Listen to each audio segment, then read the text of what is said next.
guys, it's Chelsea from The Financial Diet, and this week's video is brought to you by my own class. So I'm sponsoring my own video today because it's my house and I can do what I want. So for those of you who don't know, at TFD we do tons of workshops and events and conferences and things like that, and we do every so often these longer 4-week deep dive classes. We have one on investing, we have one on building financial foundations. Those come around every couple months. And we have really qualified, credentialed people who teach those, and they're awesome.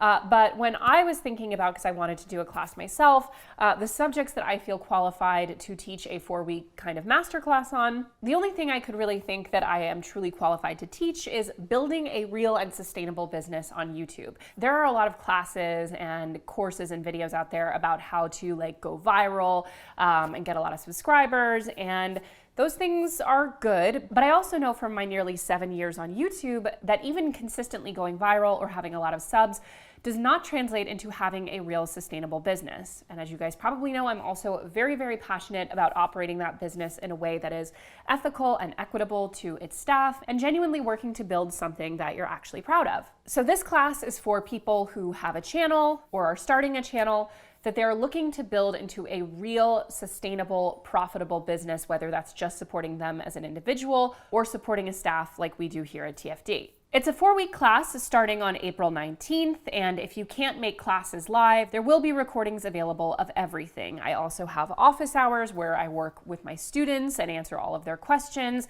There's going to be live kind of critiques and feedback for real channels of people in the class. There's going to be take-home activities and tools and resources for every single class to really help build your channel, diversify the revenue of your channel, and learn how to change just making videos that are cool into a business that works. Tickets for this class are normally $199, but you can get yours for just $150, which is $49 off using the code masterclass49off at the link in our description. I'm incredibly excited to be teaching my own 4-week class. It's the first of its kind, and I hope you'll be there starting April 19th.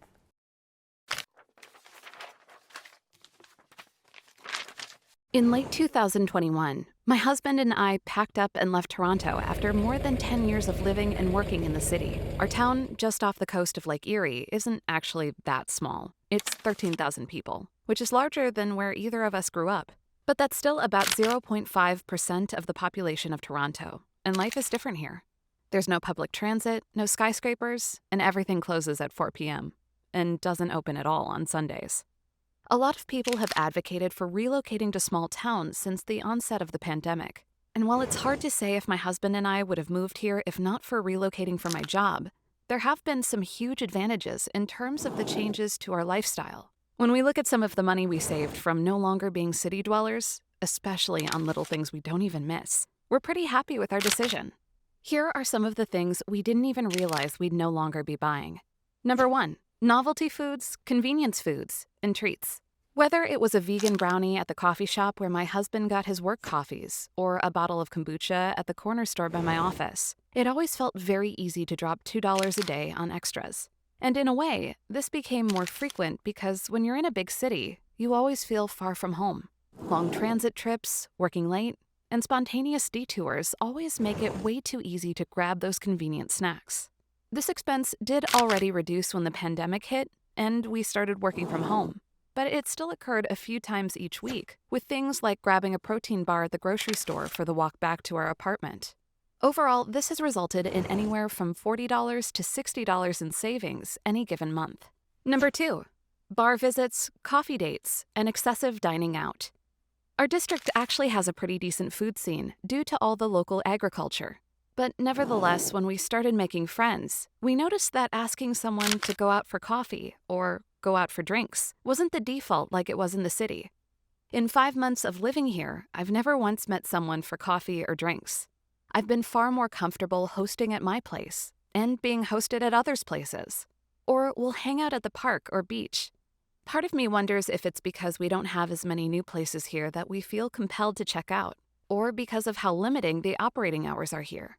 But I think it's more likely that entertaining at home feels more exciting when you actually have the space. I wasn't huge on dining out, but loved a good coffee date. So compared to pre-pandemic, I'm still saving anywhere from $50 to $100 a month. Number 3, random grocery visits. At my old apartment, we lived a short walk away from 3 different grocery stores, a half-dozen produce stands, and countless convenience stores and drugstores. Here, there are only 2 grocery stores in town. One of them a superstore where we can buy a lot of our home goods and toiletries.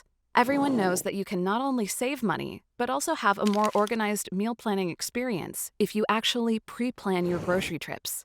Well, I can safely say that it's much easier to force that habit when you don't have a grocery store or produce stand on every corner that often mark up staples like bread and milk thanks to their convenient locations. It's hard to say how much we saved because it was hard to track our grocery spending before with how random it used to be. But what I can say is that for 5 months now, we have spent essentially the same every month on groceries, making our bank balance far more predictable. Number 4. Micellar water, cough drops, eye drops, and other things to compensate for the city air.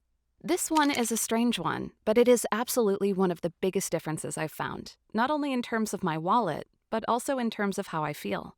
Because I'm no longer constantly immersed in big city or even suburban air, I've not had to put nearly as much money into physical upkeep to compensate for those things. In the city, everything from my daily bike commute to work to just sitting in the park with my friends resulted in feelings that I thought were normal. Constantly dry eyes and contact lenses, smelly hair, jeans that never felt clean. I never have a dry throat anymore and haven't had to buy new lip balm since I moved here. I shampoo my hair less frequently, down to once a week. And like groceries, we're able to stick to a more regimented laundry schedule since our clothes don't feel dirty after half a day. Over the course of 5 months, I've spent just over $200 less on those sorts of products. I'm even finding my contact lenses stay fresh longer and will actually last the whole month instead of 3 weeks. And I've not yet had to order another month's supply after just 5 months, saving me around $180. This is not a push to leave the city. Small-town life is not for everyone, and I've had to invest in other things unique to small-town living, like a water softener and more protective winter outerwear. But overall, despite now being a homeowner, I have far more money left over in my bank account at the end of every month, and I didn't realize how many little things made living in the city that much more expensive. It's not just the price of your housing and transit.